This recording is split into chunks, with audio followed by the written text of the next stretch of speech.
Someone who I don't think is going to get a happy ending is going to be Keir Starmer if he carries on at this rate with his one-in, one-out policy. Because here's how it's looking so far. The data is in. We almost need a drum roll. How many people have been sent back, not to their country of origin, but back to France, under Keir Starmer's one-in, one-out migrant scheme? I know you're already familiar with this information, but for those who aren't, this is rather interesting. 26 migrants have been returned to France. 26 migrants have been returned to France, and at the same time, 10,000 have arrived in Britain. It is something from a satire, right?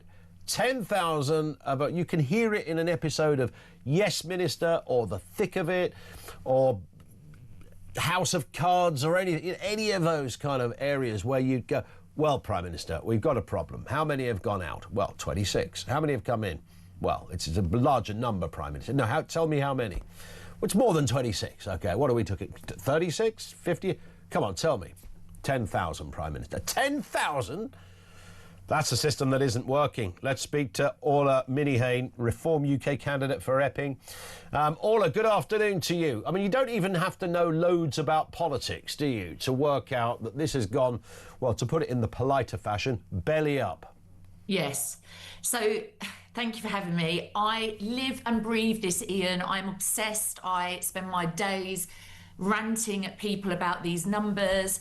And let's get this into perspective. So 10,000 since our new Home Secretary came into her role, 1,075 on Wednesday, 1,075 men on Wednesday. That is 8 times the Bell Hotel in Epping that we stand outside and protest about. So 8 hotels, right? It is insanity.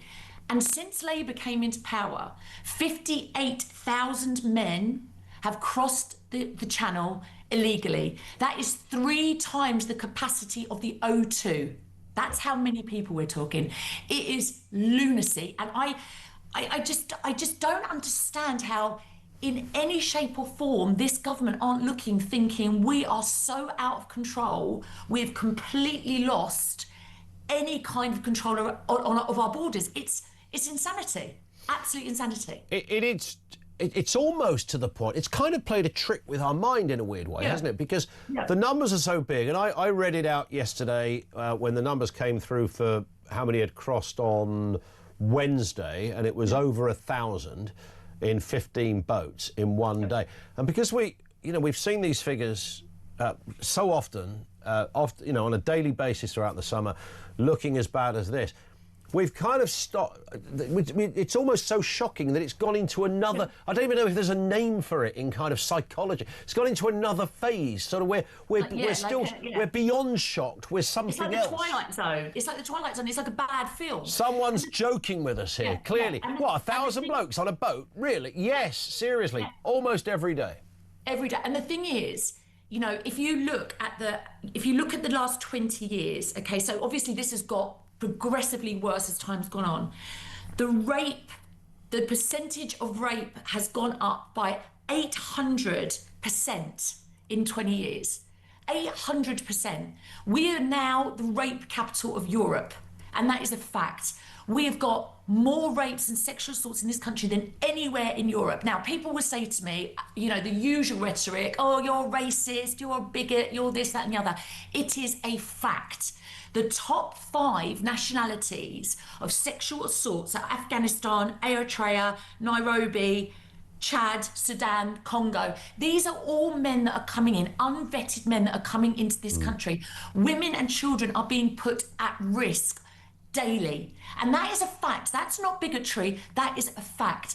And even if you put that aside and the risk around putting unvetted men in towns and communities across the country, there is no room. There is simply no room and no money. I heard somebody just this week on another radio station saying, well, it's only a small percentage. OK, let's take that as fact, a small percentage.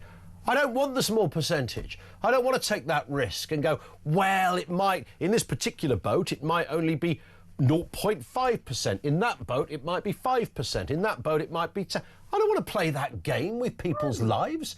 I mean, yeah, I'm sure the average person is not a rapist, but I don't know. I don't know who they are. I don't know. The police don't know who they are. The government don't know who they are. What the hell are we doing? And I mean, the thing is, there was an article that was in the Times a couple of weeks ago, or the Telegraph, forgive me, one or the other, of a lady that's a journalist who'd spent 20 years documenting Calais and what was happening with migrants in Calais. And she says that there are thousands of men now in Calais who have been expelled from countries in Europe because they've committed a crime or because their asylum has failed. So let's all go to Calais and let's all get on a boat and come to the UK. Why do we want these men? These are the engineers and the doctors and the scientists and all the wonderful people that the government has said are coming and going to culturally enrich our country. Yeah. These are criminals. We are inviting, our borders are wide open and we're inviting criminals in. And these men are coming in, and fact, they are assaulting and hurting our children and women. It's a crime on humanity, and I'm sorry that sounds dramatic, but it is a crime against women and children of this country. It has got to stop. And that's, what you've just said there is very powerful stuff, and nobody's disputing any of that, Orla, but that's just one aspect of the problem. We could go on here. There's a big pie chart. I mean, we could look at the finances. I mean, I've often said it, even if you didn't believe, that there are bad people in these boats, then just look at the finances. What are we up to, £7 million a day to house people? We can't afford that. We can't afford that. Correct. We're a tiny island.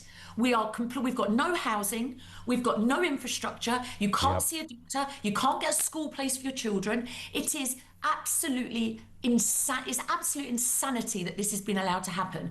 And the fact is, we've got now coming into winter, we've got pensioners that can't pay for their heating to go on. We've got veterans on the streets.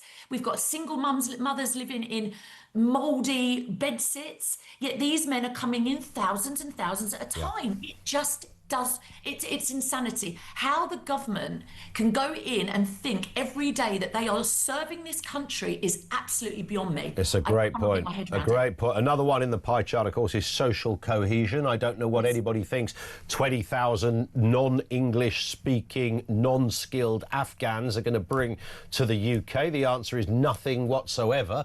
Right. I'm sure they're very nice people. If you broke bread with their family, they'd be very welcoming. But that's not the point, right? I mean, what are we doing? Why are we playing this game? I don't know. And every day, every time I, get up and I read some of the news, or I watch TalkTV, or I speak to people, and we hear more and more stories and more numbers, as you say, it becomes like you're just in this bad dream. And you talk to people and everybody says the same thing. What is going on? And do you know what? What is the end game? Because we hear that there's going to be a general election 2029, or Nigel Farage says probably 2027. Can we wait that long? In all honesty, can we wait that long? I don't think we can. I think the country is going to implode. By 2020, based on the current projections, I mean, nearly 60,000 since Keir Starmer came into office. Nearly 60,000. Again, I keep saying to people, let that figure settle. I know I always give this example, although I haven't given it for a few months now. If 60,000 people jumped over the barriers at Heathrow Airport, the world's press will be flying around in helicopters going, oh, my God, you won't believe what's just happened. But you do it in a boat across the channel and no one seems to say a word. That figure's going to double or treble by the time there's another general election. And if you count in all the other people before this 60,000, then we're talking, we're getting to the sort of, by 2029, we'll be near the 500,000 stage.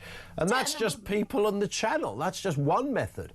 How about the ones that are coming in on the back of boats and coming in via different, or ones that have come here and haven't left?